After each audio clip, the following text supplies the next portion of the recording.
बंजारन बहू। कमला एक बहुत स्वार्थी महिला है। उसने पैसों के लिए एक ऐसे इंसान से शादी की जो पहले से शादीशुदा और एक बच्चे का पिता भी था।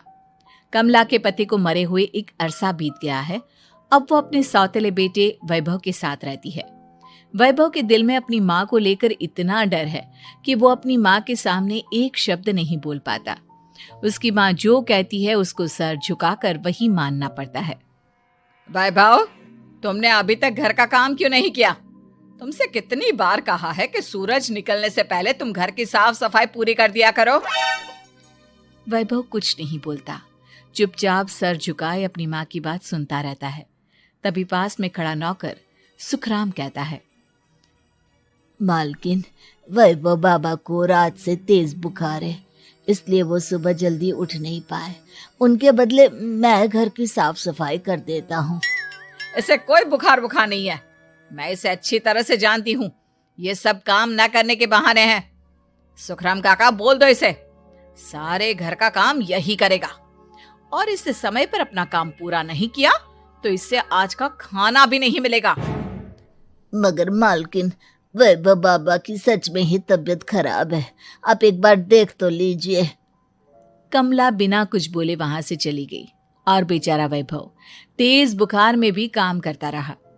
कमला वैभव की शादी एक ऐसी लड़की से कराना चाहती थी जो अनपढ़ हो और कमला से इसी तरह डरे जिस तरह वैभव डरता है, ताकि वैभव की सारी जायदाद और धन दौलत उसकी मुट्ठी में रहे। लेकिन आज के जमाने में ऐसी लड़की मिलना मुश्किल है। कमला कार में यही सब कुछ सोचती जा रही थी कि तभी रास्ते में, अरे ड्राइवर, तुमने कार क्यों रोक दी? और ये इतना शोर कैसा? मैडम, आगे कुछ बंजारों का खेल चल रहा है, इसलिए भीड़ लगी है। मैं अभी भीड़ को साइड में करवाकर कार निकालता हूँ। ड्राइवर भीड़ को साइड करके कार निकालने की कोशिश करने लगा कि तभी कमला की नजर रस्सी पर चल रही एक फुलवा नाम की बंजारन पर पड़ी। क्यों ना मैं इस बंजारन की शादी वैभव से करा दूं? ये तो अनपढ़ लग रही है, मेरे पैरों तले दबकर भी रहेगी। मुझे अभी इसके माँ बाप से बात करनी होगी। ये सोचकर कमला ने उन बंजारों से बात की और उन्हें शाम को अपने घर बुलाया। फुलवा के माता पिता वहां उसे लेकर आ गए। उन्होंने इतना आलीशान घर पहले कभी नहीं देखा था। अच्छा हुआ आप लोग आ गए। देखिए, मुझे घुमा फिरा कर बात करने की आदत नहीं है, इसलिए सीधे सीधे मुद्दे पर आती हूँ। मुझे आपकी बेटी बहुत पसंद है। मैं अपने इकलौते बेटे की शादी आपकी बेटी फुलवा से कराना चाहती हूँ। इसके बदले में आप जो चाहो वो ले सकती हैं। तभी फुलवा की माँ कहती है, ये क्या कह रही है मैम साहब? कहीं आप हमारी गरीबी का मजाक तो नहीं उड़ा रही ना? आप मेरे बेटे से मिल लो। अगर आपको मेरा बेटा पसंद आता है तो मैं कल से ही शादी की तैयारी शुरू कर दूंगी। सुखराम, वैभव को लेकर आओ। फुलवा अपनी माँ के कान में फुसफुसाती है, माँ, कहीं इस मेम साहब का छोरा पागल तो ना है? फुलवा अपनी माँ से बात कर रही होती है कि वैभव वहां आता है। फुलवा उसे देखती ही रह जाती है और उसके माता पिता उसकी शादी तय कर देते हैं। शादी वाले दिन किसी को फुलवा और वैभव की बेमेल विवाह की बात समझ में नहीं आती। फिर भी एक औरत कमला से पूछ ही लेती है, कमला जी, आपने अपने इकलौते बेटे की शादी देहाती गवार से क्यों करा दी? ये बंजारन आपके घर की बहू बनने लायक तो नहीं है। कम से कम अपने स्टेटस का ही ख्याल कर लिया होता। बहू तो अपने टक्कर की लाती, आपने तो बंजारन को ही बहू बना लिया। अब कमला को समझ में नहीं आ रहा था कि इस बात का क्या जवाब दे। वो कुछ देर चुप रही और सोच समझ कर कहती है, बहन जी, आपको तो पता है आजकल के बच्चे किसी की बात कहाँ सुनते हैं। मैं तो अपनी बहू एक पढ़ी लिखी और अपनी सोसाइटी की ही ढूंढ रही थी। लेकिन मेरे बेटे ने मेरे सामने इस बंजारन को लाकर खड़ा कर दिया। बोला कि मैं शादी करूंगा तो इसी से। अब भला मैं क्या करती, मुझे अपने बेटे के सामने झुकना ही पड़ा। कमला की ये बातें सुखराम भी सुन रहा था। उसने ये सारी बातें वैभव को जाकर बता दी।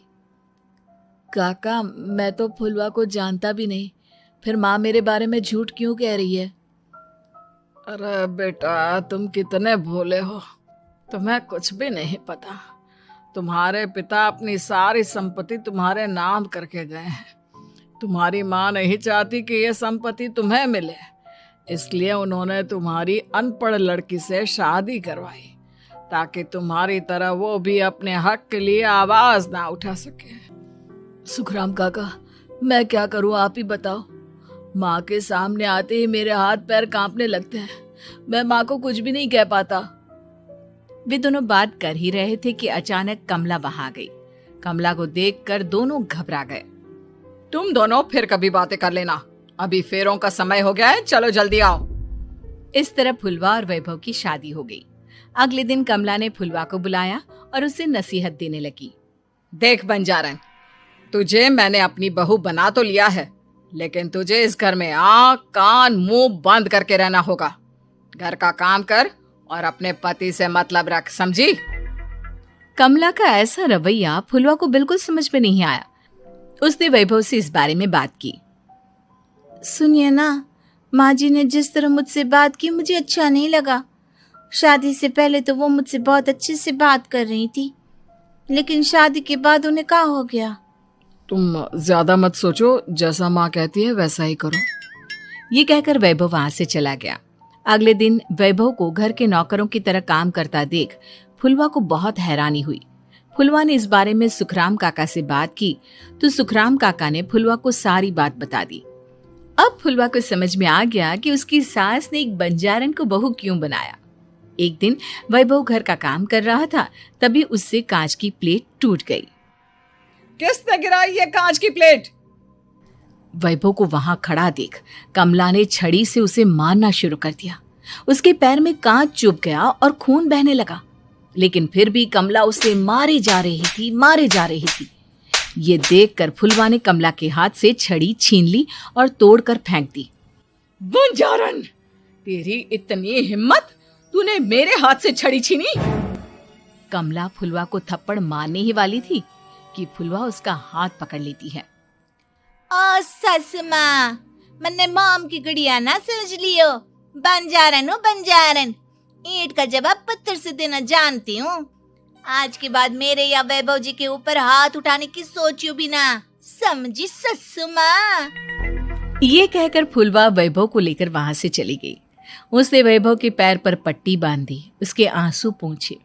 वैभव ने पहली बार किसी के दिल में अपने लिए इतना प्यार महसूस किया। अब फुलवा वैभव का हर काम में हाथ बटाती, उसका बहुत ख्याल रखती। इस तरह दोनों बहुत ज्यादा नजदीक आ गए। वहीं दूसरी ओर कमला सारी जायदाद अपने नाम करने की साजिश करने लगी। और एक दिन, वैभव, वैभव, जल्दी बाहर आओ। कमला की आवाज सुनकर वैभव और फुलवा अपने कमरे से बाहर आ गए। जी माँ, आपने बुलाया? ये ले, इन कागजों पर साइन कर दे। वैभव कागजों पर साइन करने ही वाला था कि फुलवा वैभव के हाथ से पेन छीनकर कहती है, ना वैभव जी, आप इस पर हस्ताक्षर नहीं करेंगे। आओ बंजारन, मैं तुझसे बात नहीं कर रही। ये बात मेरे और मेरे बेटे के बीच की है। चुपचाप पेन दे दे, नहीं तो तेरी खाल उधेड़ लूंगी। ससु माँ, बंजारन की खाल इतनी भी ढीली ना होवे कि कोई भी उधेड़ लेवे। जो यकीन ना आता हो तो देख ले उतार के। और हाँ, बंजारन जरूर हूँ पर अनपढ़ ना हूँ। मन्ने भी पता है कि किसी भी कागज पर साइन करने से पहले उसे अच्छी तरह पढ़ लेवे हैं। पेन देती है या नहीं? ये कहकर कमला फुलवा को मारने आई तो फुलवा ने कमला को धक्का दे दिया और वो नीचे गिर गई। कमला डरकर वहां से भाग गई। अब फुलवा ने वो कागज उठाए और वैभव के साथ सीधा वकील के पास चली गई। वकील ने वो कागज देखे और फुलवा को बताया, वैभव के पिता की सारी जायदाद और संपत्ति वैभव के नाम है, लेकिन वैभव की सौतेली माँ इस संपत्ति को अपने नाम कराना चाहती है, इसलिए इन कागजों पर वो साइन करा रही थी। तो अब हमें क्या करना चाहिए वकील साहब? वकील ने फुलवा और वैभव को सब कुछ अच्छी तरह से समझा दिया। अब दोनों घर पर पुलिस को लेकर पहुंचे। कमला पुलिस को देखकर घबरा गई। पुलिस ने कहा, आपके नाम की कंप्लेंट हुई है, आपको हमारे साथ थाने चलना होगा। कंप्लेंट? कैसे कंप्लेंट? आप अपने सौतेले बेटे पर बहुत अत्याचार करती हो, धोखे से सारी जायदाद अपने नाम करा रही थी। अब नहीं इंस्पेक्टर साहब, जरूर ये मेरी बहू की कोई साजिश है, इसने गलत कंप्लेंट की है। मैडम, शिकायत आपकी बहू ने नहीं बल्कि आपके बेटे वैभव ने की है। कमला वैभव का नाम सुनकर दंग रह गई। जिस बेटे ने कभी उसके सामने सर नहीं उठाया था, आज वही बेटा उसके सामने पुलिस को लिए आया है। वैभव, तुम्हारी इतनी हिम्मत कि तुम पुलिस को ले आए? हाँ माँ, मैं लाया हूँ पुलिस को, और मेरे अंदर इतनी हिम्मत कभी ना आती अगर फुलवा मेरा साथ ना देती। आपने बंजारन बहू को लाकर अपने ही पैर पर कुल्हाड़ी मारी है माँ। मैडम, अब की बात खत्म हो गई हो तो चलो हमारे साथ। वैभव, मुझे माफ कर दो, मुझे थाने मत भेजो। आज के बाद मैं तुम्हें कभी नहीं मारूंगी, तुम्हें कभी परेशान नहीं करूंगी, मुझे माफ कर दो। वैभव अपनी कंप्लेंट वापस ले लेता है और पुलिस वहां से चली जाती है। वैभव अपनी सौतेली माँ से कहता है, मैंने पुलिस को वापस तो भेज दिया है, लेकिन मैं आपको माफ नहीं कर सकता। आपने बचपन से आज तक कभी मेरे सर पर हाथ नहीं रखा, हमेशा मुझे मारती रही, नौकरों की तरह बर्ताव करती रही। आप इस घर में नहीं रह सकती, चली जाइए यहां से।